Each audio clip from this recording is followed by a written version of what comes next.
যেই মা বাপ বেআমল, আখিরাতের ফিকির নেই, তারা তাদের সন্তানের ব্যাপারেও দুনিয়া লোভী। অর্থাৎ তারা সন্তান বড় করার একটাই উদ্দেশ্য, কামাই রোজগারি করবে, ঘর দালান বিল্ডিং করবে, তারা বয়সকালে খাবে,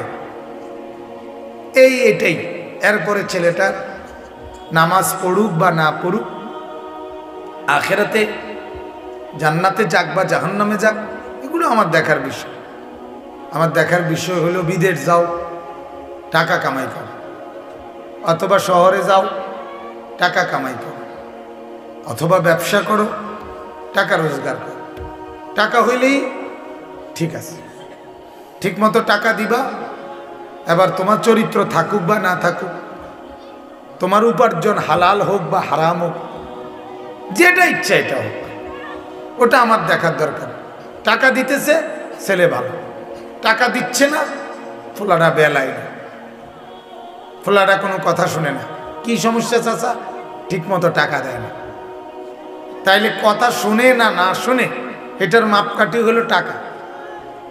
ছেলেটা লাইনে না বেলাইনে, এটার মাপকাঠি হলো টাকা। ছেলেটা কামে লাগছে না কামে লাগে নাই, এটার মাপকাঠি হলো টাকা। টাকা রোজগার করে, টাকা দেয়, ছেলে কামে লাগছে, লাইনে আছে, ছেলে ভালো। টাকা পয়সা দেয় না, সে ভালো না। অথচ টাকা দিয়েই তো সন্তানের মাপকাঠি না। আল্লাহ নবী সাল্লাল্লাহু আলাইহি ওয়াসাল্লাম বলেন, মা নাহালা ওয়ালিদুন ওয়ালাদাহু মিন নুহলিন মিন আদাবিন হাসান। আল্লাহ নবী সাল্লাল্লাহু আলাইহি ওয়াসাল্লাম বলেন, প্রত্যেক মা বাবা, প্রতিটি পিতা মাতা তার সন্তানের জন্য যা কিছু দিয়ে থাকে, তার মধ্যে সবচেয়ে উত্তম যা দিল সেটা কি? আল্লাহ নবী বলেন, আদাবুন হাসান। যে মা বাপ তার সন্তানকে উত্তম আদব শিখালো, আখলাক শিখাইল, জিন্দিগি গড়ে দিল, আদব শিখালো, আল্লাহ নবী বলেন সেই মা বাপ তার সন্তানকে সবচেয়ে উত্তম জিনিসটা দিল। ওই মা বাপ সফল, ওই মা বাপ কামিয়াব, ওই মা বাপ কৃতকার্য। আর যে মা বাপ শুধু সন্তানকে দুনিয়ায় দেখাইল যে ধরো বাবা সুদে টাকা আনছি, তুমি বিদেশ যাও, পরে তুমি বিদেশ গিয়া এরপরে সুদের টাকা এগুলো তুমি সুদ করো, শেষ। বাপে সুদে নিচে, পুতে সুদের টাকা সুদ করতেছে, সমান তালে নাফরমান, সমান তালে পাপী, সমান তালে পাপী, দুজনই সমান গুনাহগার। এতে করে কোনো আফসোস নেই। এজন্য আল্লাহ নবী সাল্লাল্লাহু আলাইহি ওয়াসাল্লামের এই কথাটা মনে করাইলাম যে নবী সাল্লাল্লাহু আলাইহি ওয়াসাল্লাম বলেন, একজন মা বাবার জন্যে আল্লাহ নবী সাল্লাল্লাহু আলাইহি ওয়াসাল্লামের কথা হলো আদব যেটা দেখালো এটা উত্তম। আমরা 5 ভাই, আলহামদুলিল্লাহ। আমার আব্বা আমাদেরকে খুব উল্লেখযোগ্য তেমন কোনো আসবাবপত্র, ঘর দালান বিল্ডিং কিচ্ছু করে দিয়ে যায়, তেমন উল্লেখযোগ্য কিছু না। কিন্তু আলহামদুলিল্লাহ 5 ভাইকে আব্বা দিন শিখাইছে, মাদ্রাসায় পড়াইছে, কোরআন সুন্নাহ পড়াইছে। আমার আব্বা থাকতে থাকতেই আমরা 5 ভাই টাইটেল পাস করছি, দাওরা পাস করছি, আলহামদুলিল্লাহ। তাইলে এখন 5 ভাইয়েরই ঘর দুয়ার, ফার্নিচার, আসবাবপত্র, ঘরে টেবিল চেয়ার, খাট পালং সোফা সবই আছে, সব কিছু হিউজ পরিমাণ, পর্যাপ্ত পরিমাণে আছে। এতে কোনোটাই আমার আব্বা আমারে সোফা বানাইয়া দেয় নাই দেখা আমি বানাইতে পারি নাই, বিষয়টা এমন না। আমার আব্বা আমারে খাট ঠিক করে দিয়ে যায় নাই দেখা আমি বানাই নাই, বিষয়টা এমন না। সময়ের প্রয়োজনে সবগুলোই হয়ে গেছে। কিন্তু আমার আব্বা আমাকে যে কোরআন শিখাইছে, দিন শিখাইছে, আখিরাত দেখাইছে, এখন আমার দ্বারা যদি কোরআন সুন্নাহর যাই কিছু খেদমত হয়, এই সওয়াব আমার আমলনামাতেও জমা হয়, সাথে সাথে সমান সমান আমার আব্বার আমলনামাতেও জমা হয়। তো এখন আমরা পাঁচ ভাই মাদ্রাসায় খেদমত করে, পাঁচ ভাই নামাজ পড়ায়, কিছু না কিছু আল্লাহর কথা আখিরাতের কথা বলে। তাইলে পাঁচ ভাইয়ের কণ্ঠে যা কিছু কোরআন, আখিরাত, পরকাল, হাদিসের কথা উচ্চারণ হয়, আমল হয়, সবগুলো সওয়াব আব্বার কবরে যায়। ওয়ালাদিন সালিহিন ইয়াদউ লাহু, এটা নবীজির হাদিস। জানাজার সামনে আপনারা বহু সময় এই ওয়াজ হুজুরদের থেকে শুনেন, যিনি মারা যায় তিনি যদি সদকায়ে জারিয়া রেখে যায় তো নেকি পৌঁছে কবরে। নেককার সন্তান যদি রেখে যায় তার কবরে নেককার সন্তানের দোয়া আমল কবরে পৌঁছে। এবং যদি এলেমের কোরআন সুন্নাহর কোনো খেদমত করে যায় যে সেইটার নেকিও তার কবরে পৌঁছতে থাকে। বলেন আলহামদুলিল্লাহ। আজকে মনে করেন আমার যে উস্তাদ ছোটবেলায় মক্তবে আমারে কোরআন শিখাইছে, উনি আমার ছোট্টবেলায় শিখাই দিছে, আজ আমার জবানে যত কোরআন উচ্চারিত হয় আমার ওই উস্তাদের কবরে সব পৌঁছতে থাকে। কারণ উনি আমার কোরআন শিখাইছে, আমারে যিনি নামাজ শিখাইছে, আমারে যিনি ওযু শিখাইছে, আমাকে যিনি অক্ষর অক্ষর কোরআন দিন শিখাইছে, তার আমল নামার মধ্যে আমি আমল করলে তার আমল নামার মধ্যেও নেকি পৌঁছে। এই জন্য বাপ, এই একজন হইলে একজনই বোঝে। আপনারা চতুর্দিকে তাকায় দেখেন, মুসলমানের এক এক মহল্লার মধ্যে গাফেল কি পরিমাণ। একটা মানুষের মধ্যে তো পরস্পর আলোচনাও হয়। করোনা বাইরে গেছে, এটি নিয়ে কত আলোচনা হইল, ওমিক্রন আলোচনা হয়, তেলের দাম বাইরে গেছে, ও কোথায় রাশিয়া ইউক্রেন যুদ্ধ লাগছে সবার মুখে মুখে। তাইলে পৃথিবীর কত ঘটনা দুর্ঘটনা নিয়ে আমাদের মধ্যে আলোচনা পর্যালোচনা হয়। একটা সিএনজি অ্যাক্সিডেন্ট হয়েছে, একটা মোটরসাইকেল অ্যাক্সিডেন্ট হয়েছে, কত জনের মুখে মুখে এই কথা উচ্চারিত হয়, আলোচনা হয়, বিশ্লেষণ হয়। কিন্তু এই সমাজের এতগুলো ছেলে নামাজ পড়ে না।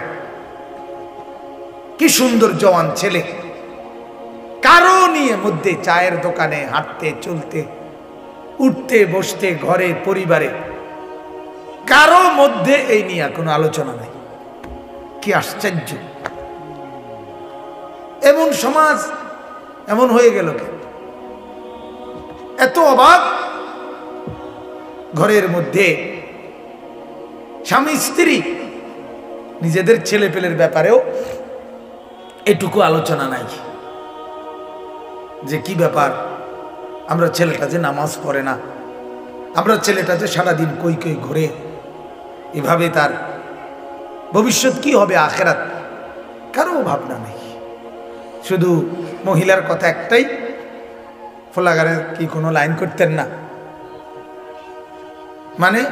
মানে বিদেশ টিদেশ পাঠাইতেন না, অথবা কামাই রোজগারির একটা বাইল করে দিতেন না? আমনে থাকতে থাকতে এই কথা এটাই, ঘুরে ফিরে এটা।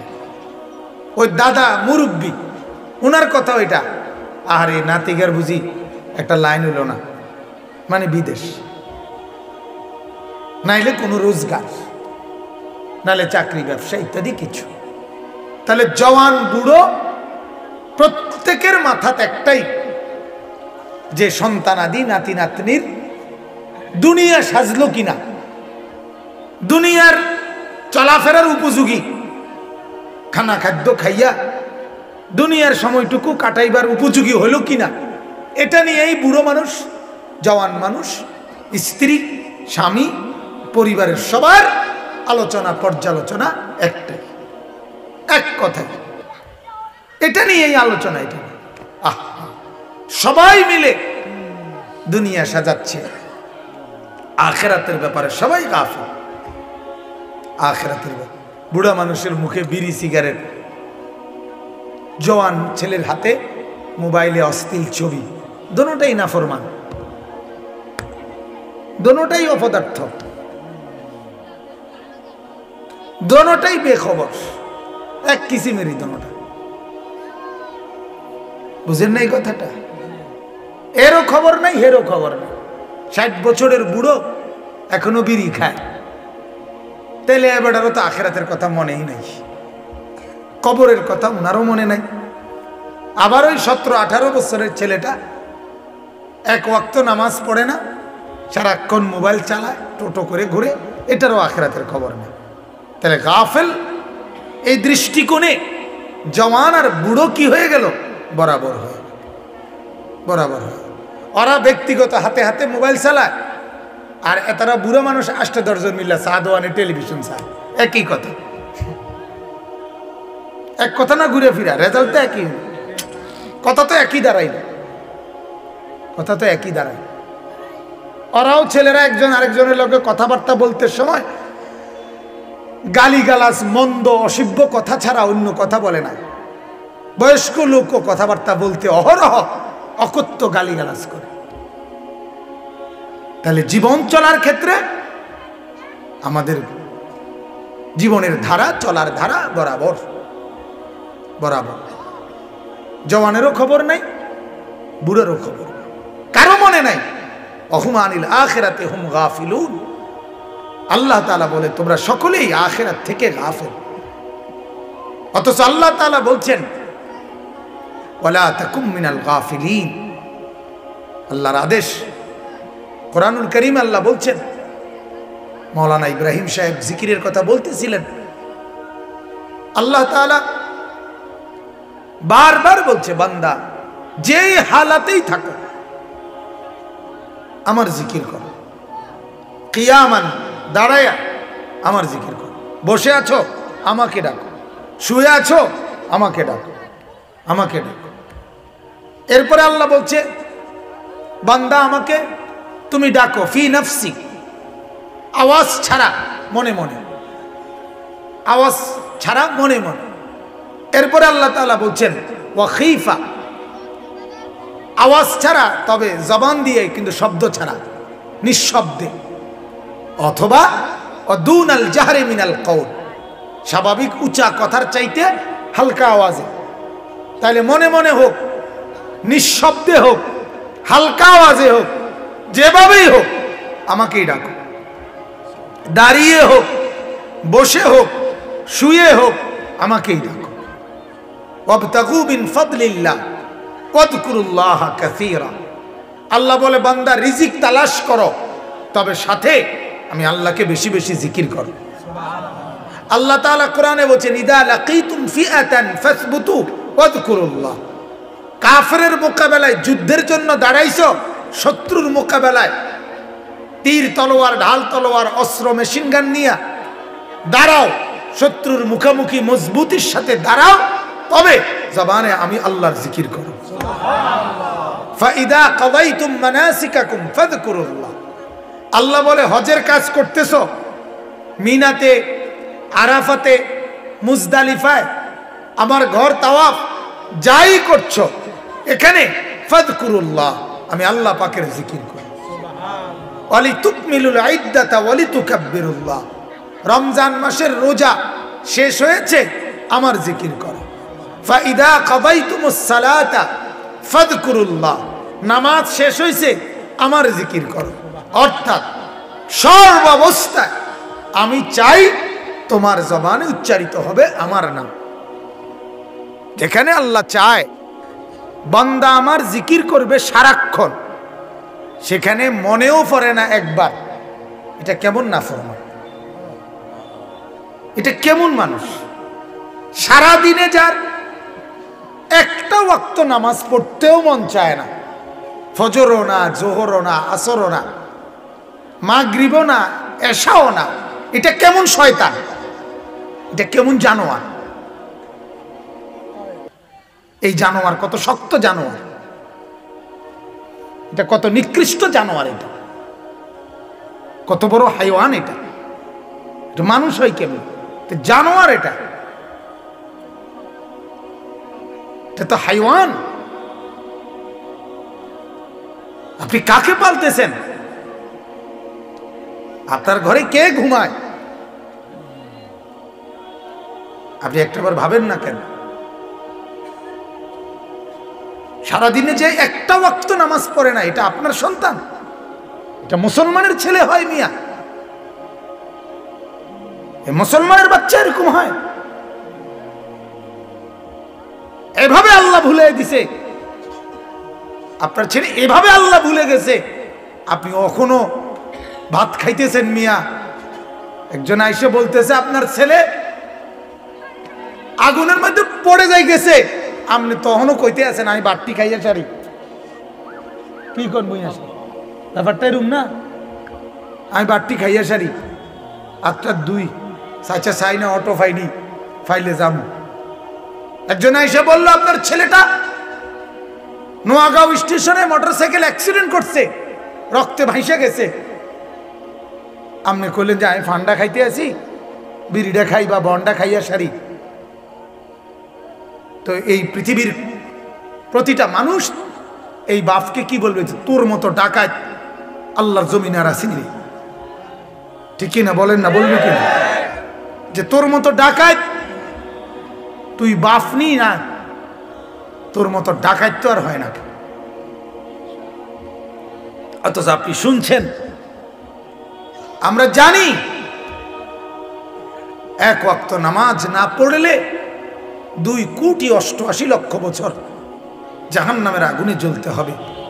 ধাউ ধাউ করে আপনার ছেলেটা নামাজ না পড়ে ঘুমায় আছে, তার খাটে তার শরীরে আগুন জ্বলতেছে, এবার আর কোনো বুঝে নাই, দেমাগে এই আকলে নাই, আকলে নাই। দুনিয়া গুনতে গুনতে, টাকা গুনতে গুনতে, বন আর বিড়ি খাইতে খাইতে, চা বন খাইতে খাইতে আপনারা একেবারে দেমাগ এগুলো একবারে ফসাইয়ে এলাইছে সোজা কথা। এর ভিতরে আর ভাত তরকারি ছাড়া আর কিচ্ছু নাই, এই বন বিড়ি ছাড়া আর কিচ্ছু। একদূর আকল তমিজও নাই যে আমি আমার কি ফ্যামিলি, আমার সংসার কোনটারে কয়। একজন মানুষের সংসার কিসেরে কয়? সোফারে। কথা বলেন না কেন মিয়া? 4টা খাটেরে কয় সংসার, 12টা কাছের ফ্ল্যাটেরে কয় সংসার। সংসার কারে কয়? বউ বাচ্চারে। কথা বলেন না কেন? সংসার কাকে বলে? কোন বিবি বাচ্চারে কি বলে? সংসার বলে, নাকি খাতা বালিশরে বলে? তাহলে সংসার বলে বিবি বাচ্চারে। তাহলে আপনার সংসার গড়তেছেন, আপনি সংসারের জন্য করছেন, তার মানে বিবি বাচ্চা। তো সেই বিবি বাচ্চা চরিত্রহীন, সেই বিবি বাচ্চা দুশ্চরিত্র, সেই বিবি বাচ্চার জীবনে ঈমান, আমল, আখিরাত, কবর, হাসর কিচ্ছু নাই। মেয়েটা সারা রাত আরেক ফুলার লগে কথা কয়, বউটা মাসে 30 দিনের মধ্যে 25 দিন বাজারে মার্কেটে বেপর্দা করে। এটা সংসার আমনের? এটা বুঝি সংসার? আপনার নাফরমান ফোলাটা দুপুরের বাট্টি খাইয়া বাইরেছে, রাতের বাজে 12টা, এই ডাকাত এই মাত্র ঘরে ঢুকছে, একটা ইবলিসের মতো, চুলের হদিস নাই, প্যান্টের হদিস নাই, চেহারার মধ্যে কোনো সুরত নাই, মানুষের কোনো নমুনা নাই। আপনি কি সংসার করতেছেন? কি কীর্তন ইট কিনেন? কীট থেকে কার লাগা? কে থাকবে? কে থাকবে? খাট বানাইতেছেন, সোফা বানাইতেছেন, ইট কিনতেছেন, বালু কিনতেছেন, ঘর দুয়ার করতেছেন, কে থাকবে এটাতে? এই জানোয়াররা, এই বেনামাজিরা, এই সেজদাবিহীন, এই নাফরমানরা। আল্লাহর নবী বলছে, হাদিস এটা মিয়া, আল্লাহর নবীর হাদিস, যে ঘরের মধ্যে আল্লাহর জিকির নাই, যে ঘরে আল্লাহর বন্দিগি নাই, যে ঘরে আল্লাহর ইবাদত হয় না, আল্লাহ রসুল বলছে সে ঘর হলো কাল বাইতিল খারিব, কাল বাইতিল খারিব। স্পষ্ট হাদিসের শব্দ। আল্লাহ নবী বলেন সে ঘর হলো সারা বাড়ি। সারা বাড়ি নি কয় আমাদের দেশে আলগা আলগা ঘর। সারা বাড়ির মধ্যে মানুষ থাকে না। সারা বাড়ি কয় ওইটারে যেটার মধ্যে মানুষ থাকে না। কুকুর থাকে, বিড়াল থাকে, সাপ থাকে, বিচ্ছু থাকে, কেচ্ছা থাকে, এগুলো না, মানে এটার মধ্যে কেউ থাকে না। আর আলগা এমনি সারা বাড়ি এগুলো আছে না সমাজে? আল্লাহ নবী বলছে ওই ঘর হলো কাল বাইতিল খারিব। যে ঘরে আল্লাহর জিকির নাই, বন্দিগি নাই, কোরআন নাই, তেলাওয়াত নাই, ইবাদত নাই, সেজদা নাই, পর্দা নাই, সকালবেলা ভোর থেকে রাত 12টা পর্যন্ত যতক্ষণ এই নাফরমান সজাগ আছে অতক্ষণ টেলিভিশন চলতেছে। কত নিকৃষ্ট ডাকায়, কত জঘন্য, কত নিচু মানসিকতা। হায় হায় হায় হায়। সকাল থেকে শুরু হয় বহু চা দোকানদারের মতো। অনেক নাফরমান চা দোকানদার আছে যাদের চা দোকানের মূল উৎস আয়ের, তার জিন্দিগিটাই তার টেলিভিশনটা। তে বুঝে এটা ছাড়া তার কপালে সুখ নাই। টেলিভিশন চললেই তার কামাই। সে তার মা বাপ তার সব কিছু তার বানায় নিছে এই টেলিভিশন। টেলিভিশনই তার বাপ, টেলিভিশনই তার মা। এটাই তার দিন, এটাই তার ধর্ম, এটাই তার জিন্দিগি, এটাই তার দুনিয়া, এটার উপরই সবকিছু। আহা, এভাবে বুঝি মানুষ গাফেল হয়, নিজেকে বুঝি মানুষ এভাবে ভুলে যায়। বাজান ছেলেরা তোমরা বলো, মিয়া তোমার কথা তুমি বলো। তোমার জীবনটা এইভাবে নষ্ট হয়ে যাওয়া কি হইতেছে? জীবনে কি গড়লা? না পৃথিবী চিনলা, না সমাজ চিনলা, না এলাকা চিনলা, না মানুষের মতো মানুষের পরিচয় চিনলা। একটাবারও ভাবলা না হায় হায় তোমারে দিয়া এই অপদার্থ দিয়া এই সমাজের কি হবে? জিন্দিগি বুঝি এন দিয়া খাওন, ওন দিয়া টয়লেটে থুইয়াইন, এই নি জীবন। আহ, জীবন বুঝি এই কদ্দুরের নাম। কিছু খানা খাদ্য খাওয়া আর ঘুম যাও, এর নাম জীবন। আর এই নর্তকীর ছবি দেখা, নাচ গান, এক নারী, এক শাহওয়াত, এক শাহওয়াত। এক শাহওয়াতের জন্য মানুষ কি পুরাটা জীবন শেষ করে দেয়? এক নারী কি মানুষের 24 ঘন্টা দরকার? কথা বলেন না কেন? যে কোনো পুরুষ যে বিয়ে করে হেতিকে হেতের বউ লইয়া 24 ঘন্টা বইয়া থাকে। তো তুই যে সারা দিন নাই রাত নাই, তুই বেড়িতের ছবি লইয়াই তো বইয়া রইলি, তুই তো উলঙ্গ ছবি নিয়েই বইয়া রইলি। তুমি কি পরিমাণ অপদার্থ তুমি ভাবো? তোমার যে ন্যূনতম আকলটুকু নাই, বিবেকটুকু নাই, মনুষ্যত্ব নাই। এজন্য আপনারা ভাবেন, হ্যাঁ ভাবেন, আপনারা প্রত্যেকেই ভাবেন সংসার কাকে বলে বুঝেন, জীবনের হিসাব নিকাশ মিলান। কি করে জীবনে দুনিয়া থেকে গেছে, কি করে গেছে? আমাদের বাংলাদেশের শ্রেষ্ঠতম আলেমে দ্বীন শেখুল হাদিস আল্লামা আজিজুল হক রহমতুল্লাহ আলাইহি, উনি ইন্তেকালের পূর্বে বলছিলেন যে আমি পৃথিবী থেকে বিদায় নিচ্ছি এমন অবস্থায় যখন আমার ফ্যামিলিতে আমার ছেলে মেয়ে নাতি নাতির মধ্যে প্রায় 100-র কাছাকাছি হাফেজে কোরআন। এই যে আল্লামা মামুনুল হক যার সন্তান, ওনার আব্বা বলছেন শেখুল হাদিস আল্লামা আজিজুল হক রহমতুল্লাহ। আমার শায়েখ আরিফ বিল্লাহ আল্লামা মুফতি মুশতাকুর নবী সাহেব, ওনারা 10 ভাই, 10 জন ভাই, এক মার ঘরে 10 ভাই, 3 বোন, 13 জন।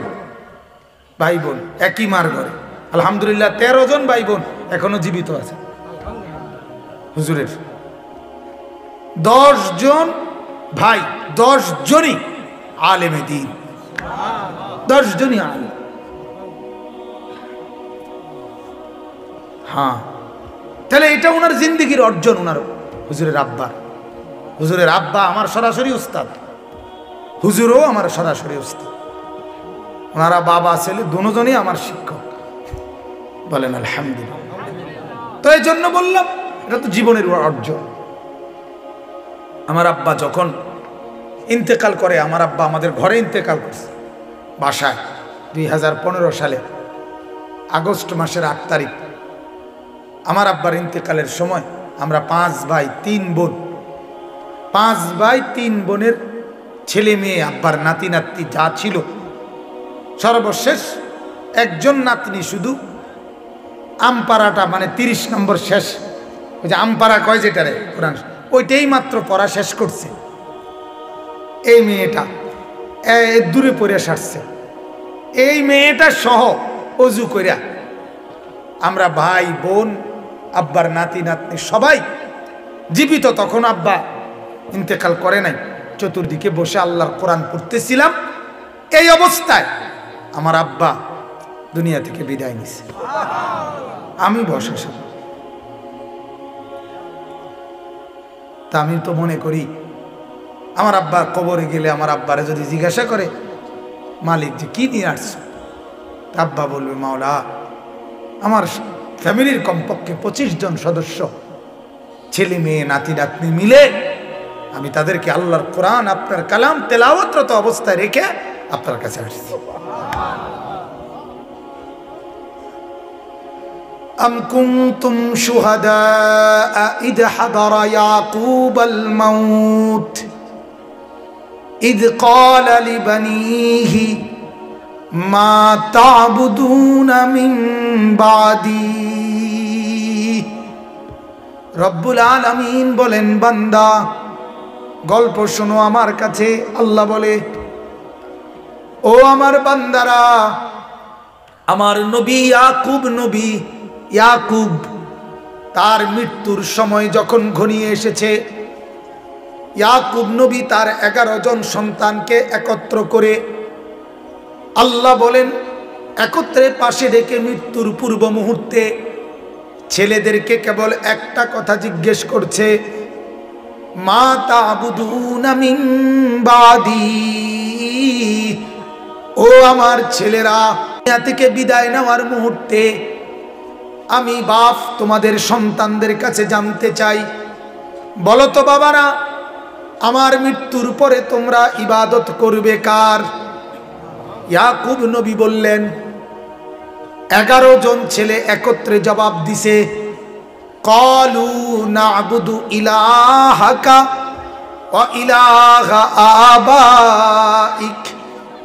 আব্বা আপনি কোনো চিন্তা করবেন না, আপনি নবী ইয়াকুব, আপনার পূর্বে যারা নবী ইসমাইল ইব্রাহিম, আমরা তাদের সহ আপনারা সবাই যেই মাওলার বন্দেগী করেছেন, বাবা আপনার মৃত্যুর পরেও আমরা সেই মাওলার গোলামি করে যাব। কোরআন আয়াত। ইয়াকুব নবী বলছেন, বাপ তাইলে আমি পৃথিবী থেকে বিদায় নিলাম, আমার আর কোনো পেরেশানি নাই। যেহেতু মৃত্যুর পূর্বে শুনলাম তোমরা মাওলা চিনছো, কারে চিনছো? আল্লাহকে। সুবহানাল্লাহ। এ কথা বলে যাইতে পারবেন তো সবাই? নিজেদের পরিবারের এই অবস্থায় রাইখে যাইতে পারবেন নি? ভাবেন নিজের পরিবারে নিজে দেখেন কি হালত বানাইছেন। 17 বছরের ফোলাটার অবস্থা দেখেন, 18 বছরের মেয়েটার অবস্থা দেখেন, কি অবস্থা বানাইয়া যাচ্ছেন দেখেন। আল্লাহ বুঝার তৌফিক দান করুন। আসেন এবার আমি আমার ওই কথাটা শেষ করছি। আমার মূলত সময় তো শেষ হয়ে গেছে আরো আগেই, আমি চলে যেতে হবে এখন। তো আপনাদের কাছে আমি যে কথাটা এশার নামাজের আগে শুরু করছিলাম, আপনাদের আসার অপেক্ষায় ছিলাম। মোটামুটি এখন কিছু আল্লাহর বান্দা জমছেন, আল্লাহ আপনাদেরকে বরকত দান করুক। তো বলতেছিলাম এই কথাটা, ইব্রাহিম আলাইহিস সালাম আল্লাহ তাআলার কাছে বারবার পরীক্ষা দিয়েছেন।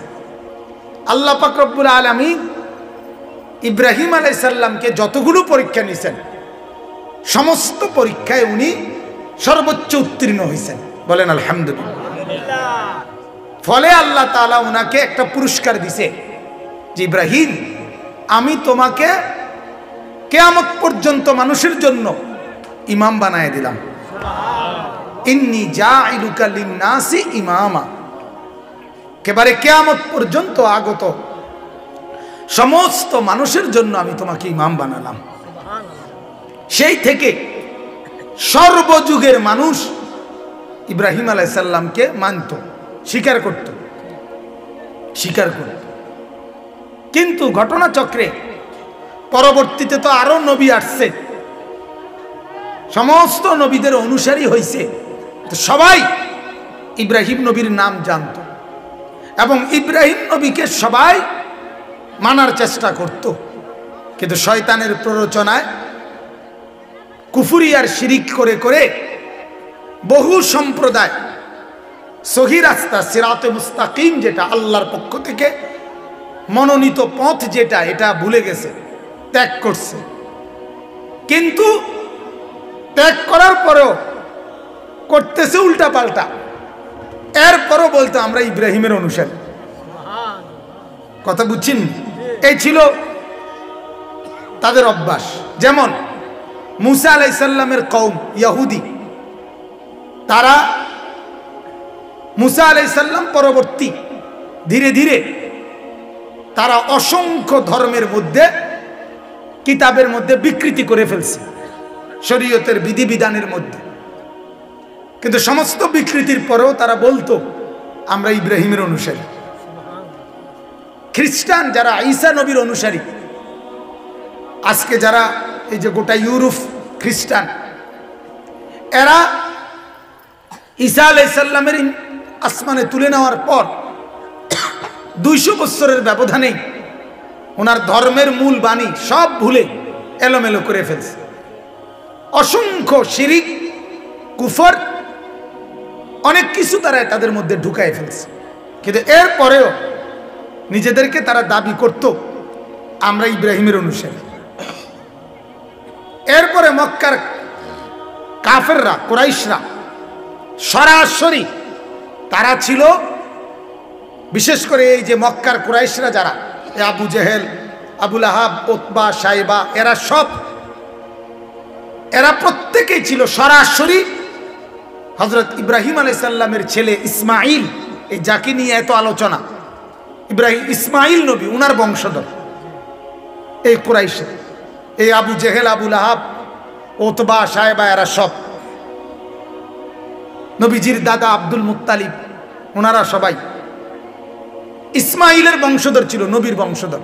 কিন্তু ধীরে ধীরে তারাও নিজেদের মধ্যে অগণিত মূর্তি পূজা, শিরিক, কুফর করতে করতে ইব্রাহিম এবং ইসমাইলের মূল ধর্ম আল্লাহ প্রবর্তিত, যেটা সিরাতে মুস্তাকিম যেটারে বলে, এটার থেকে বিচ্যুত হয়ে নিজেদের মতো করে অগণিত বিধিবিধান উলট পালট, রদ বদল করে তছনছ করে ফেলছে। কিন্তু এরপরও মুখে দাবি করত আমরা ইব্রাহিমের অনুসারী। কথা বুঝছেন? তার মানে আমি বুঝাইতে চাইতেছি যে কথাটা, ইব্রাহিম আলাইহিস সালামের পরে, ইব্রাহিম আলাইহিস সালামের মাধ্যমে আল্লাহ তাআলা যেই সিরাতে মুস্তাকিম চালু করছিলেন, সঠিক পথ, পরবর্তী বহু জেনারেশন, বহু সম্প্রদায় তারা নিজেরা কুফর, শিরিক, বিদআত, অগণিত মন গড়া নিয়ম কানুন, বিধিবিধান নিজেদের ধর্মের অনুশাসনের মধ্যে ঢুকাইয়া একেবারে তছনছ করে ফেলছে। কিন্তু এরপরেও নিজেদেরকে দাবি করত কি ইব্রাহিমের অনুসারী। আপনারা আরো আরো সহজ উদাহরণ দেই, বুঝবেন।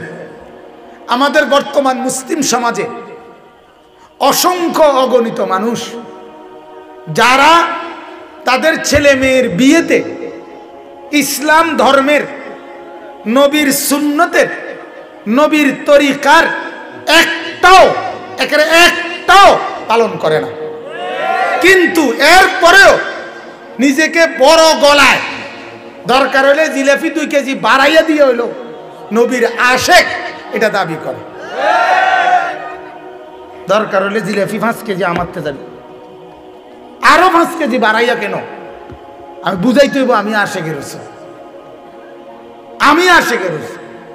যদি জিঙ্গা নামনে জিলাপি তো দিয়েছেন, ঠিক আছে কাকু বুঝছি আমনে আশেকের রসুল, কিন্তু বিড়ি খান যে না, এটির দিকে চাইও না, তুমি জিলাপির দিকে চাও। তুমি কি এর দিকে চাও? জিলাপি। বিড়ি লইয়া তুমি বুঝদা না, এটি সব কথা বুঝদা না। কথা বুঝছেন নি? আপনি যে অবসর পাইলেই কাকু সাদওয়ানের টেলিভিশন চান, আপনি জিলাপি দিলে কি লাভ হইব? আপনি কেমনে নবীর আশেক? ওইটি বুঝদা না, না এটি বুঝতো না।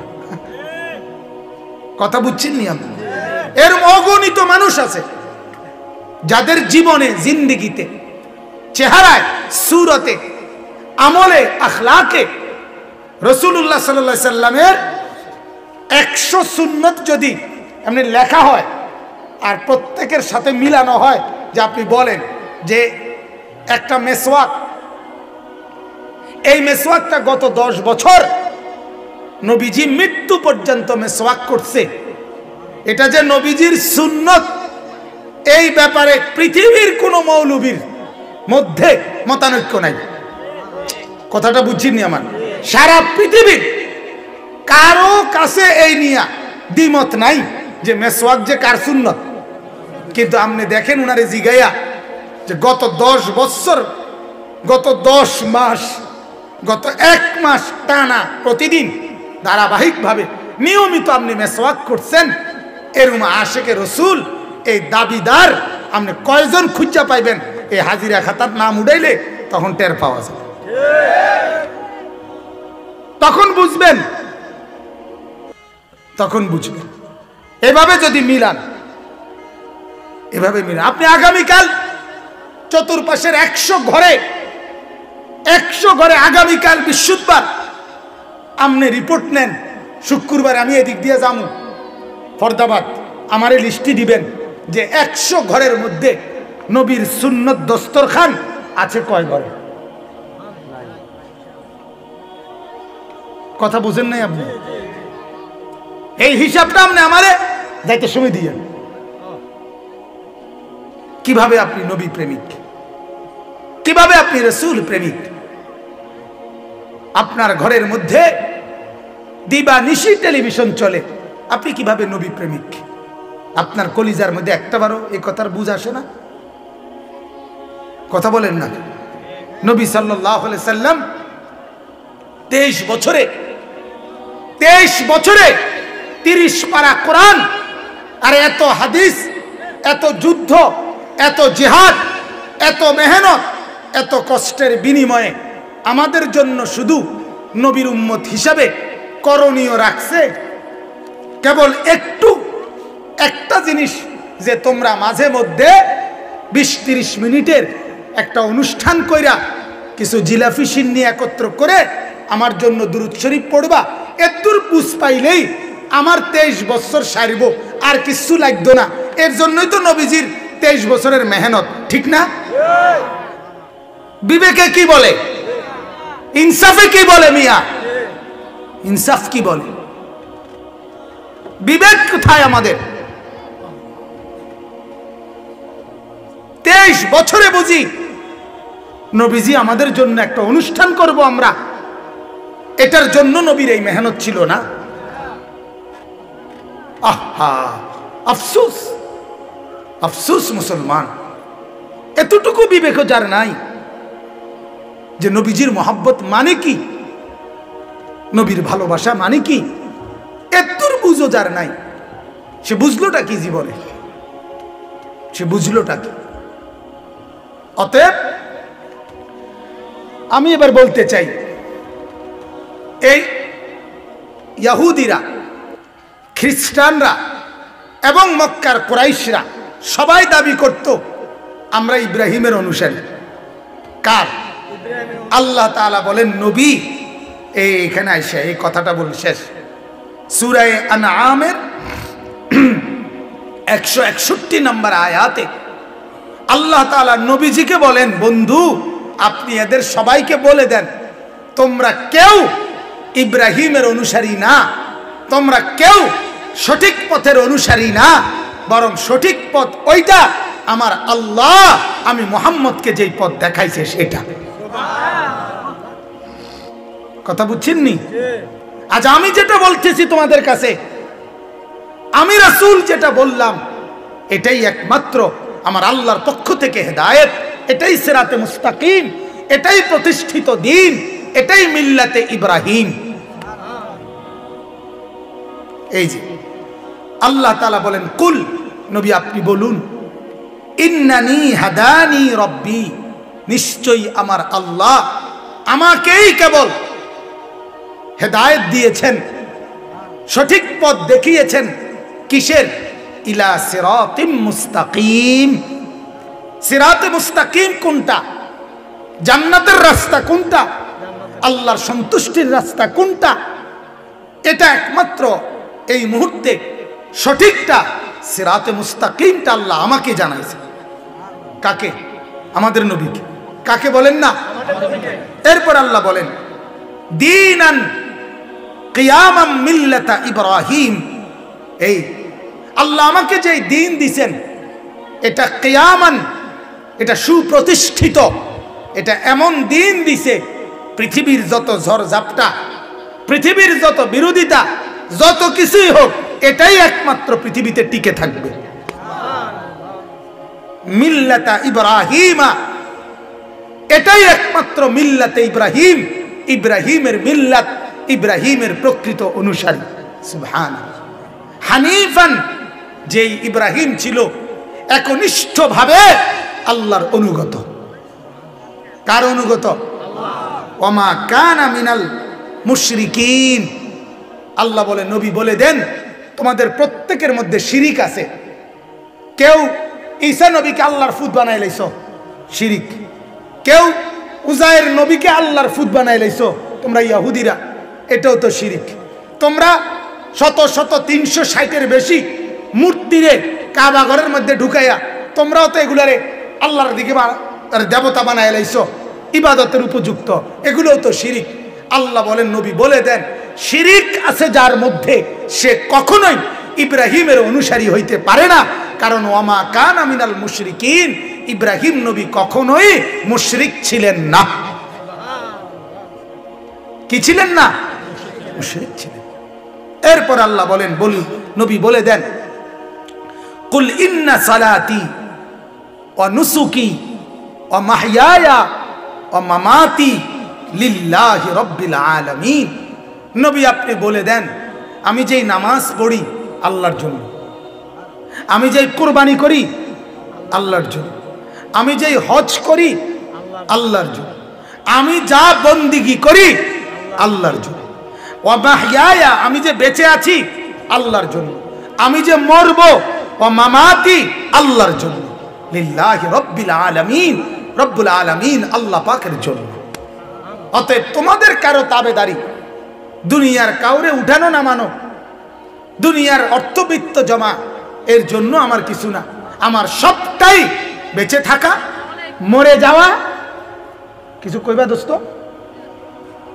এরপরে নামাজ, এরপরে বন্দিগি, সবকিছু কার জন্য?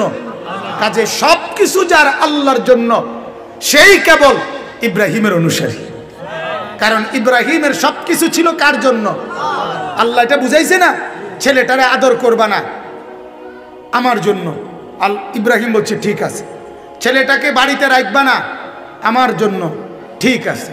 ছেলেটাকে জবাই করো আমার জন্য, ইব্রাহিম বলছে ঠিক আছে, সব দিলাম মাওলা আপনার জন্য। তাহলে নিজের সব যে আল্লাহর জন্য দিয়ে দেয় সেই হয় কেবল কি? ইব্রাহিমের অনুসারী। শেষ আয়াত লা শারীকা লাহু ওয়া বিযালিকা উমিরতু ওয়া আনা আউয়ালুল মুসলিমিন। নবীজিকে আল্লাহ বলেন আপনি, আমি যেই আল্লাহর জন্য বলছি, যিনি রব্বুল আলামিন, তার কোনো শরীক নাই। তার কি নাই? অতএব দেবতাকে তার সাথে মিলাইলে হবে না, ঈসা নবীকে তার সাথে মিলাইলে হবে না, ওজায়ের নবীকে তার লগে মিলাইলে হবে। তিনি কি? একাই, তিনি আল্লাহ। অবিদালিকা উমিরতু, আল্লাহর কোনো শরীক নাই, আল্লাহর সাথে কাউকে মিলানোর সুযোগ নাই। এই কথাটাই আল্লাহ আমাকে আদেশ করছেন, এটাই আমাকে বলতে হবে। ওয়া আনা আউয়ালুল মুসলিমিন। আর এই কথা মনে রাখবা, আল্লাহ পাক নবীকে বলেন আপনি বলে দেন এইভাবে আল্লাহকে মানা, যে সব আল্লাহর জন্য, তার কোনো শরীক নাই, এটাই আল্লাহর আদেশ। এই কথা মেনে নেওয়া, এটাকে বলে মুসলিম। আর আমি মুহাম্মদ হলাম আল্লাহর অনুগত প্রথম মুসলিম। মুসলমানের আনুগত্যশীলদের মধ্যে আমি 1 নাম্বার, এটা তোমাদেরকে বললাম। সুবহানাল্লাহ, আমার বাপ। তাহলে এই কথার 3টা আয়াত থেকে আমি আপনাদেরকে কি বুঝাইতে চাই? আমি এই কথাটা বুঝাইতে চাই, আজকে যদি আমরা এখানে যারা বসছি, আমরা যদি নিজেদেরকে মুসলমান বলি, তাইলে তো এক কথাই শেষ। মুসলমান তো হবে সে, নবী এখানে বলছে, যার শয়ন স্বপন, আচরণ উচ্চারণ, আবেগ অনুভূতি, কথাবার্তা, লেনদেন, আচার অনুষ্ঠান, উঠা বসা, নড়া চড়া, আহার নিদ্রা, খাদ্য খাবার, সকাল দুপুর, বিবি বাচ্চা, সংসার, সব কিছুর মধ্যে আল্লাহ এবং তার রাসূলের আনুগত্যতা আছে, সেই মুসলিম। সেই কি বলেন না? আর যদি এটা না থাকে, তাহলে তুমি মুসলিম দাবি নামে, দাবিদারের মধ্যে, মুসলমানের নামে তুমি একজন দাবিদার, মূলত মুসলিম না, তুমি ধোঁকাবাজ, তুমি প্রতারক। অতএব এটা বোঝা উচিত। নিজের ইসলাম প্রমাণ করেন বন্দিগি দিয়ে, নিজের মুসলমান প্রমাণ করেন গোলামি দিয়ে। আল্লাহকে বড় বলে, আল্লাহকে। লক্ষ বেঈমানের সামনে কেউ যখন নিজের ঈমানের পরিচয় দেয়, আল্লাহ তাকে গোটা পৃথিবীতে সম্মানিত আর ইজ্জত ওয়ালা বানায় দেয়। একটা সাধারণ মেয়ে, একটা মেয়ে মাত্র, তো শত শত হিন্দু যুবক কাফের বেঈমান, তারা যখন তাদের দেবতার নামে স্লোগান দিচ্ছিল, তখন হিন্দুস্তান ভারতের এক মেয়ে